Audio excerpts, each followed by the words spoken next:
Welcome back, Linda. And as promised before to our viewers, we have a viewer's questions because we've been having so many questions coming in from our beautiful, wonderful viewers, all of a technical nature, that it's only fair that we answer those questions for you. Yeah. Now, where possible, we'll try and answer them in the YouTube comments, so please drop your questions below. We will get back to them. And if we don't get back to them in the comments below, we'll do a video on them because we feel it's appropriate to do a video.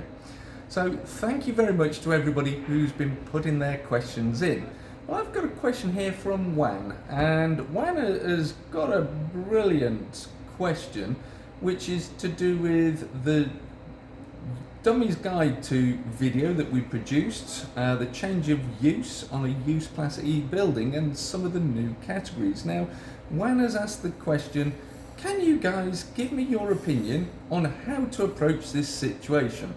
I have an empty GP, it's over 3 floors, 220 square meters, 8 rooms within the property. Previously residential before it was a GP's. Would it be possible to apply for a Class MA and convert it into 3 flats? If so, would you offer a lease option at asking price to complete once MA class was granted? Look forward to our opinion. So I think the first thing that Wan is seeking to clarify is, could he convert a GP surgery that's 220 square meters to 3 flats? Well, on my maths, that roughly is about 70 square meters of flats. He's probably not far off 3 2-bed flats. Yeah. Would that be right? Yeah, that sounds about right. So that bit is starting to work. Yeah. But with it being a GP's, there are restrictions on just taking a GP surgery, aren't there? Well, it's a clinic and an NHS registered type of clinic. So if the GP surgery is, and most of them are, is an NHS registered, then yes. If it's empty by virtue of the fact that there have been 500 houses built down the road and one of the volume house builders has provided a new GP surgery, and that's often the case, then there's going to be, about the impact on the provision of services. So if there's going to be an impact and that those services are going to be lost by the conversion, then that is a reason for the council to refuse that. Yeah. But if it has been empty for a little while, and you've got a replacement surgery down the road, then yes, potentially that could. But the second part of the question, I would always, and I know it's often not easy to get an option agreement, and when somebody wants to sell their property, they want to sell it. They don't want to hang around waiting for you to get prior approval for things.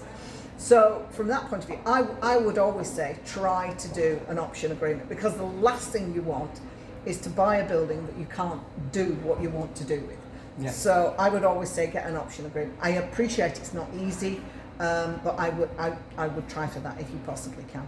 Definitely.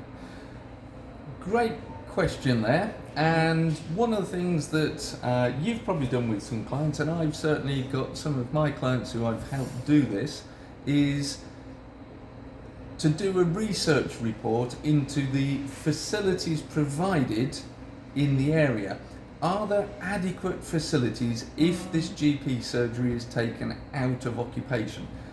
There's also, was it fit for purpose? Now, from the question that you've posed, Jan, you're suggesting that it was a residential house converted to a GP surgery. Yeah. Quite a popular theme there with a lot of GP surgeries. Yeah. And what you might have found is the CQC, the Care Quality Commission, have come in, undertaken an audit on the premises and said they're not fit for purpose. Therefore, the GP has had to relocate. So there's various bits of information that you can look at. The Care Quality Commission, it could be that from a disability access point of view, it's over 3 floors and there's 8 consulting rooms. If your GP is on the 3rd floor and you have a mobility issue, does the GP have a lift? Yeah, I think the simplest thing to do is if you know who the GPs are or were, is it, was it a single practice and has the doctor who was running it retired and, all of the doctors dispersed? Or have those doctors gone to a brand new, spanking, fit for purpose clinic that has been built just down the road? So the easiest thing to do without spending any money, have a word with the doctors who've left the premises and said, have you retired? So the practice has gone and the patients will have been dispersed to other practices, or have you relocated to somewhere close by? Yeah, I mean, there's various ways that you can undertake this research to provide the report that the council will require from you when submitting this application in. Contact Linda or I and we can help you with that service.